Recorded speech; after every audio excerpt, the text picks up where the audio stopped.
할렐루야. 우리 함께 사도신경으로 신앙을 고백하시면서 주님 앞으로 나아가겠습니다. 전능하사 천지를 만드신 하나님 아버지를 내가 믿사오며 그 외아들 우리 주 예수 그리스도를 믿사오니 이는 성령으로 잉태하사 동정녀 마리아에게 나시고 본디오 빌라도에게 고난을 받으사 십자가에 못 박혀 죽으시고 장사한 지 사흘 만에 죽은 자 가운데서 다시 살아나시며 하늘에 오르사 전능하신 하나님 우편에 앉아 계시다가 저리로서 산자와 춘자를 심판하러 오시리라. 성령을 믿사오며 거룩한 공예와 성도가 서로 교통하는 것과 죄를 사하신 것과 몸이 다시 산 것과 영원히 산 것을 믿사옵나이다. 아멘. 함께 찬송가 274장 우리 함께 찬양하시겠습니다. 찬송가 274장 나 행한 것 죄뿐이니 우리 함께 찬양하시겠습니다. 찬송가 274장 나 행한 것 죄뿐이니 함께 찬양하시겠습니다.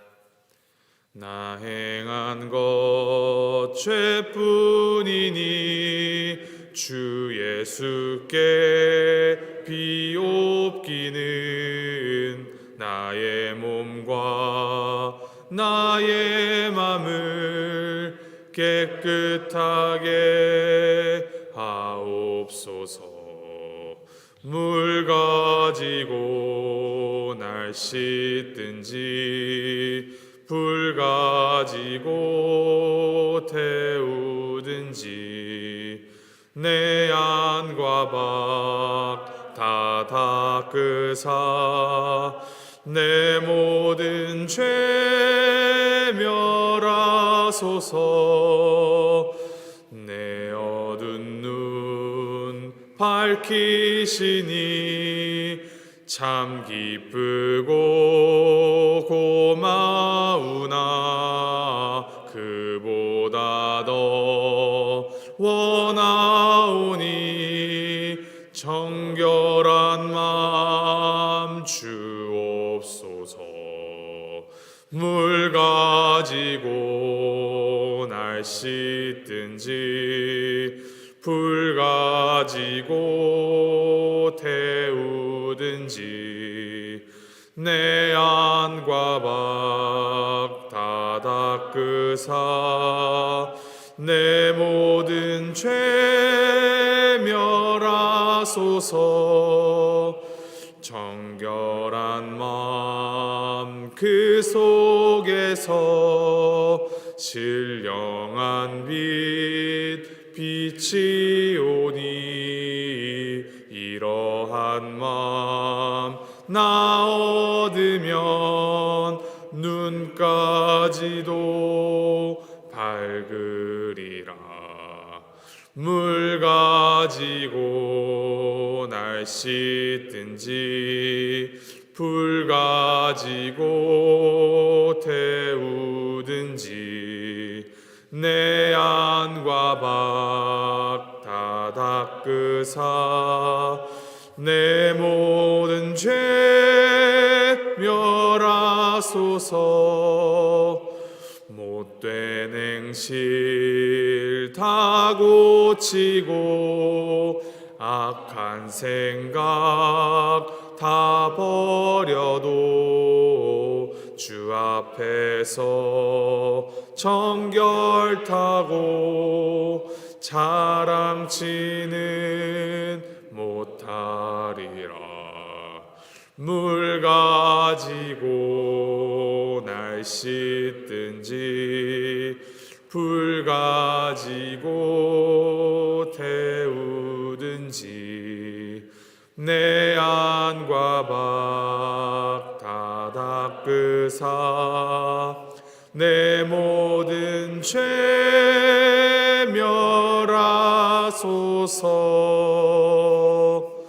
아멘. 하나님께서 오늘 우리에게 주시는 말씀은 창세기 49장 1절부터 7절까지 말씀입니다. 창세기 49장 1절에서부터 7절까지 말씀 우리 함께 교독하시겠습니다.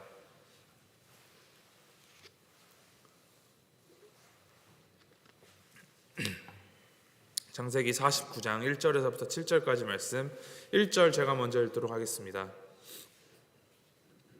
야곱이 그 아들들을 불러 이르되 너희는 모이라. 너희가 후일에 당할 일을 내가 너희에게 이르리라.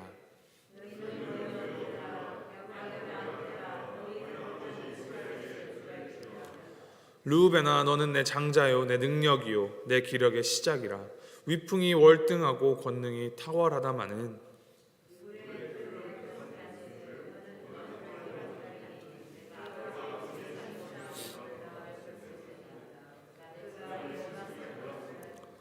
시므온과 레위는 형제요 그들의 칼은 폭력의 도구로다.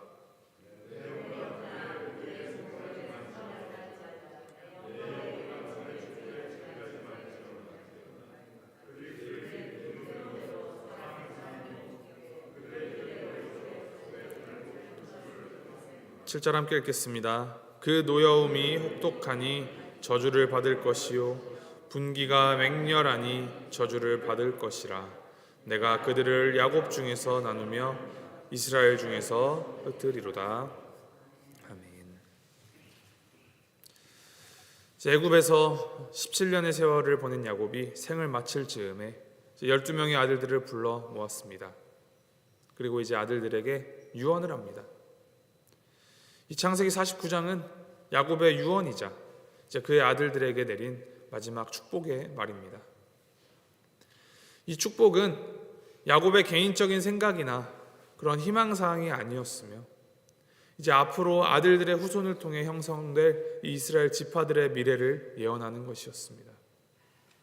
1절에 후일에 당할 일이라고 언급한 것을 볼 때 이스라엘 역사를 하나님의 그 궁극적인 시각에서 먼 장래를 내다보면서 예언하고 있다는 것을 암시합니다.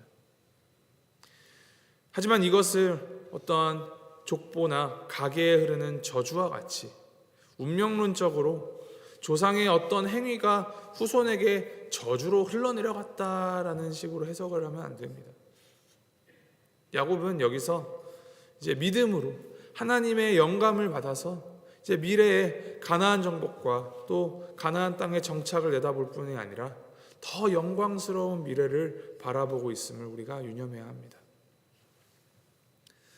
자식들에게 축복의 말, 예언의 말을 시작하면서 야곱이 아주 흥미로우면서도 또 의미 있는 말로 시작을 합니다. 2절 말씀입니다. 너희는 모여 들으라. 야곱의 아들들아, 너희 아버지 이스라엘에게 들을지어다. 자식들을 불러다 모으는데 아들들에게는 야곱의 아들들아라고 말하면서 자신에 대해서는 너희 아버지 이스라엘에게 들으라라고 표현합니다. 자신의 이름이 본래는 야곱이었지만 창세기 32장에서 이 야복강가에서 하나님을 만나고 또 하나님을 만나 씨름한 후에 하나님께서 이스라엘이라는 이름으로 그를 바꾸셨습니다.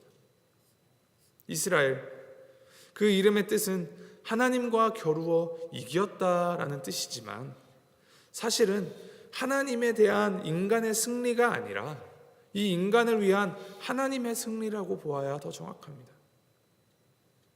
하나님을 만났던 바로 그 자리를 야곱은 브니엘이라고 이름 지었었는데 브니엘은 하나님의 얼굴이라는 뜻입니다.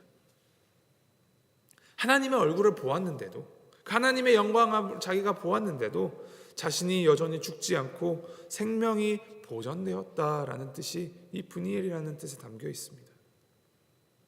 죽을 수밖에 없는 자신에게 은혜를 베풀어 주신 하나님께 감사한다라는 것이죠. 즉 이스라엘이라는 이 이름 안에는 하나님께서 베풀어 주신 은혜, 자비, 그리고 승리의 의미가 들어있는 것입니다. 이 오늘 말씀에서 야곱은 자기 자신을 이스라엘로 그리고 아들들은 야곱의 아들들로 부르고 있습니다. 그 의미는 너희가 이스라엘로 바뀌기 전 그 야곱과 같은 자로서 죽을 수밖에 없는 자로 있지만 하나님께서 너희에게 이스라엘로부터 은혜와 자비, 축복의 말을 베풀어 주시니 잘 들으라, 마음에 잘 새기라 라는 그것을 강조하는 표현으로 이렇게 아들들을 부르고 있는 것입니다. 이어서 처음으로 르우벤을 향한 축복과 예언의 말을 전합니다.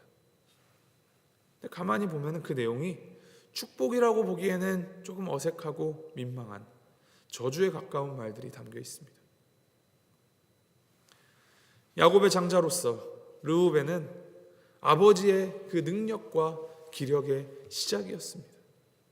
능력이라 하면 이제 일반적으로 우리가 이르는 그 힘, 그리고 기력은 이제 인간의 그 정력을 뜻합니다. 우리가 오늘 보는 말씀 성경에서는 이 능력과 정력의 기력의 시작이라고 번역하였는데, 이 히브리어 단어로는 첫 열매, 첫 시작점으로 번역하는 것이 더 이제 정확할 것입니다. 르우벤은 야곱의 첫 열매로서 아버지에게 정말 누구보다도 소중한 아들이었습니다. 또 르우벤의 형제 중에서 위풍이 월등하고 권능이 탁월했다 합니다. 장자로서 그는 형제들 사이에서 가장 존귀한 위치에 있었으며 누구에게도 뒤지지 않는 그런 위풍당당함을 지녔습니다.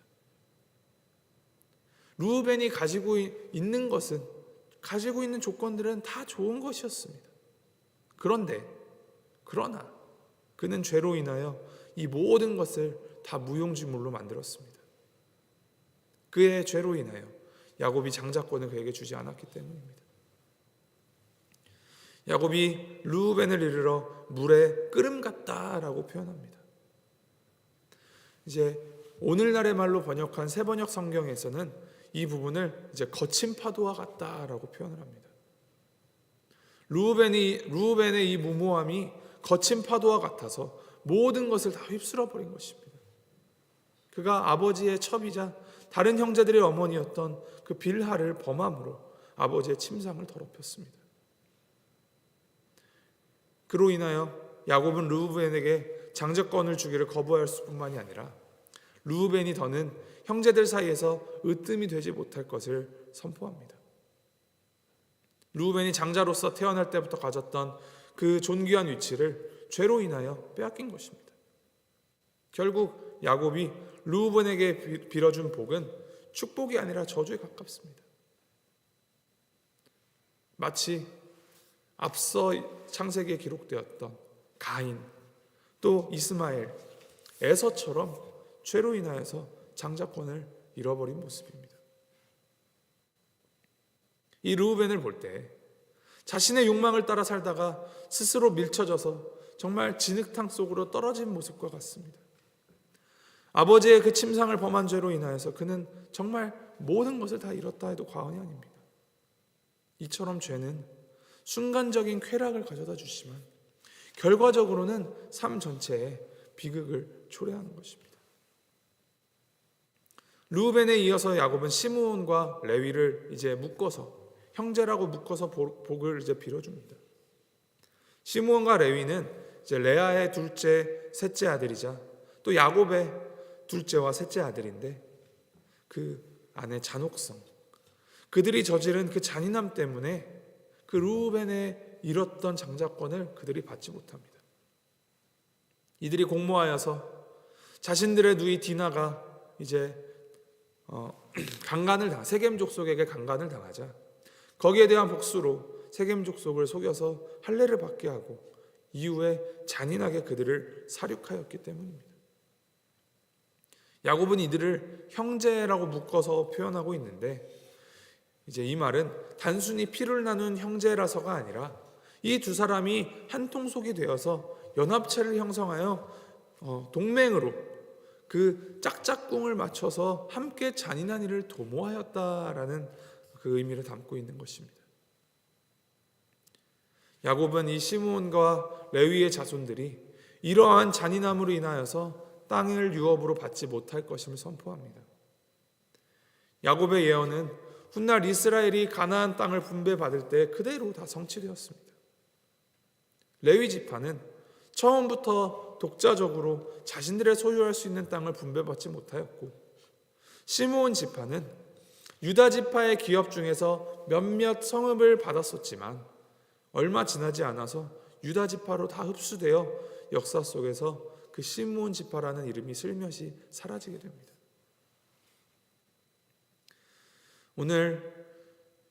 르우벤, 시므온, 레위를 향한 이 야곱의 축복의 말을 보면 마지막 자식들에게 하는 축복의 말이라고는 하지만 저주와 징계의 의미가 사실 더 담겨 있습니다.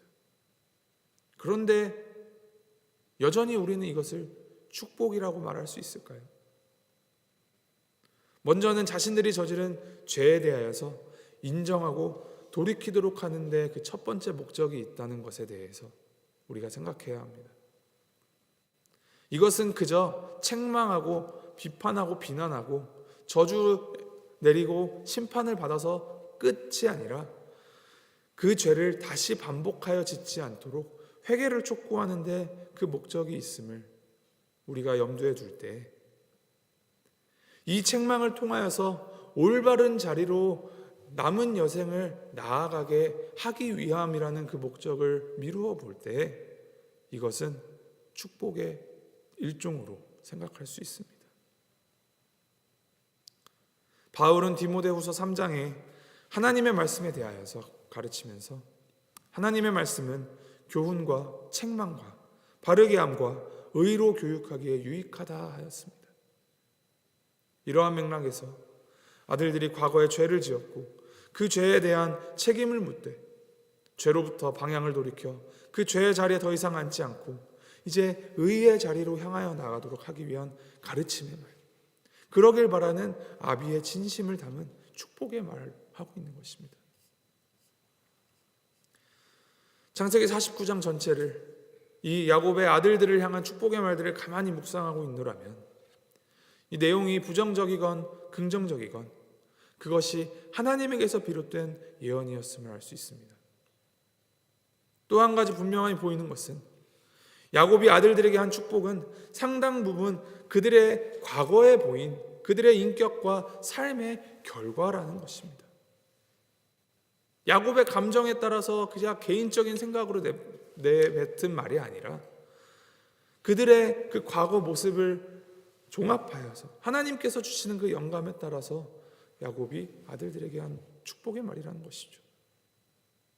야곱의 아들들은 심은 대로 거두었을 뿐만이 아니라 이 그들의 삶의 결과는 이후 자신의 후손들에게까지 영향을 미쳤습니다.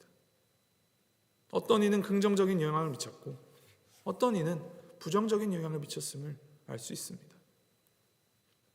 이것이 우리에게 시사하는 바는 바로 우리의 현재의 인격과 삶이 지금 내가 살아가고 있는 지금 순간이 이후 미래에까지 영향을 미친다는 것입니다. 물론 현재의 우리에게 현재의 삶은 지금 우리에게 가장 큰 영향을 미칩니다. 그러나 그게 다가 아니라 콩 심은 데 콩이 나고 팥 심은 데 팥이 나는 것처럼 우리가 지금 가꾸어가는 이 삶의 모습이 심겨지고 또 뿌려져서 후에 우리의 다음 세대들, 우리 자녀들, 나아가 그 이후 후손들에게까지도 영향을 미칠 수 있다는 것입니다.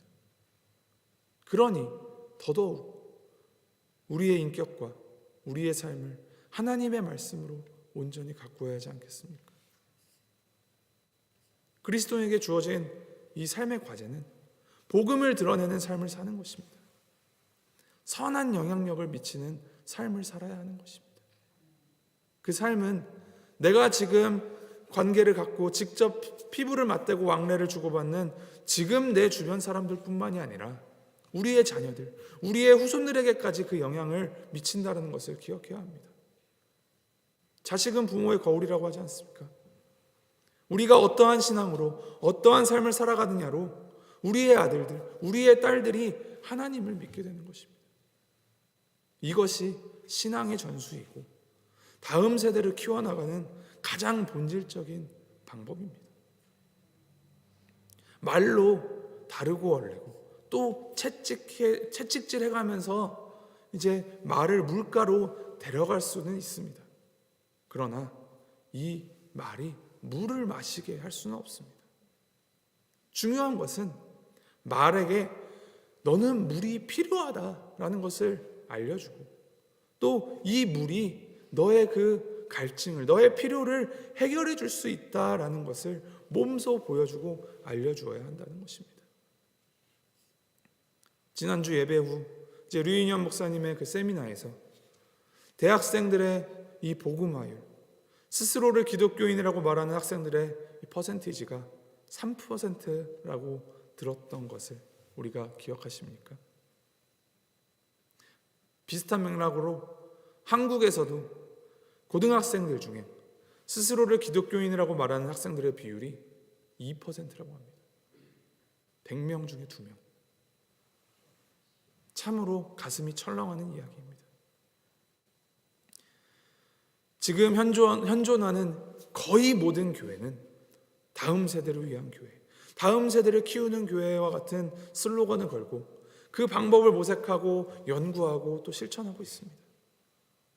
그런데 다음 세대에게 이 신앙을 전수하는 가장 중요하고 가장 기본적인 방법은 그들에게 물질적으로 퍼주어서 그들을 꼬셔내는 것도 아니고 행사를 열거나 혹은 책임을 맡겨서 교회에 나오게끔 하는 것이 아니라 우리가 먼저 믿은 자로서 진정한 신앙인으로서 살아가는 모습을 그 삶의 현장에서 보여줌으로 그들이 믿게 하게끔 하는 것이 가장 중요합니다. 하나님을 사랑함으로 하나님의 말씀 알아가기에 힘쓰고 또 그 말씀 따라 실천함으로 하나님의 사랑과 공의를 실천하고자 애쓰는 모습.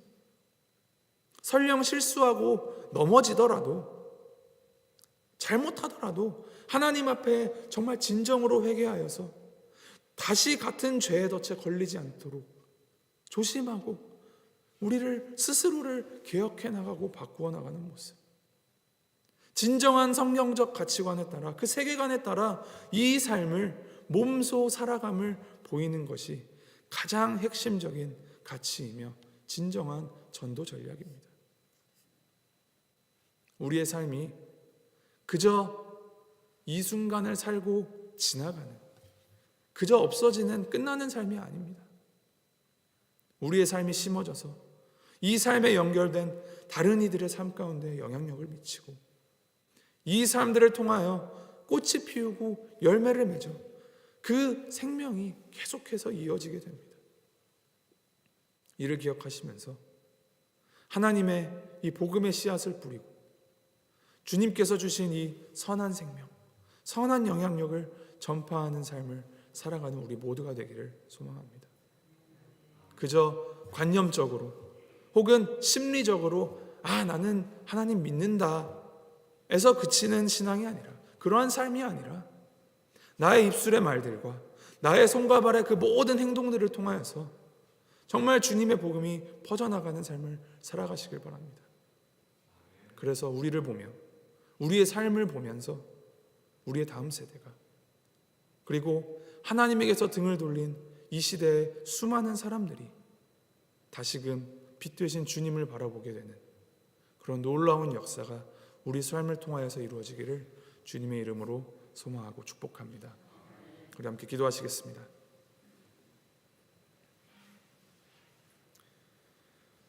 하나님 아버지, 하나님의 나라를 준비하고 또 하나님의 역사를 기대하는 야곱의 그 마지막 삶을 보게 하시니 주님 감사합니다. 야곱이 아들들에게 한 축복이 그들의 인격과 삶의 결과라는 이 말씀이 우리에게 마음을 치는 경고로 다가옵니다. 자녀를 축복하며 다음 세대를 잘 준비하고 예비하는 주님 우리의 삶이 되게 하여 주시고 마지막까지도 흔들리지 않고 하나님의 나라를 예비하고 기다리는 정말 주님을 바로 믿는 참된 신자로 살아갈 수 있도록 우리를 인도하여 주시옵소서. 우리의 인격과 삶을 하나님의 말씀으로 온전히 가꾸어 감으로 현재 우리에게 뿐만이 아니라 미래의 우리 후손들에게도 선한 영향력을 미치게 하시고 복음의 씨앗을 퍼뜨리는 우리의 삶이 되도록 주님 인도하여 주시옵소서. 우리의 부족함과 연약함 너머로 그것들 너머로 역사하시는 하나님을 굳게 믿으며 주님께서 주시는 그 믿음 따라서 바르게 주어진 삶을 살아가는 우리가 되도록 주님 붙들어 주시옵소서. 감사드리며 우리 주 예수 그리스도의 이름으로 기도하였습니다. 아멘. 하늘에 계신 우리 아버지여, 이름이 거룩히 여김을 받으시오며 나라의 마옵시며 뜻이 하늘에서 이룬 것 같이 땅에서도 이루어지이다. 오늘날 우리에게 일용할 양식을 주옵시고 우리가 우리에게 죄 지은 자를 사하여 준 것 같이 우리의 죄를 사하여 주옵시고 우리를 시험에 들게 하지 마옵시고 다만 악에서 구하옵소서. 대개 나라와 권세와 영광이 아버지께 영원히 있사옵나이다. 아멘.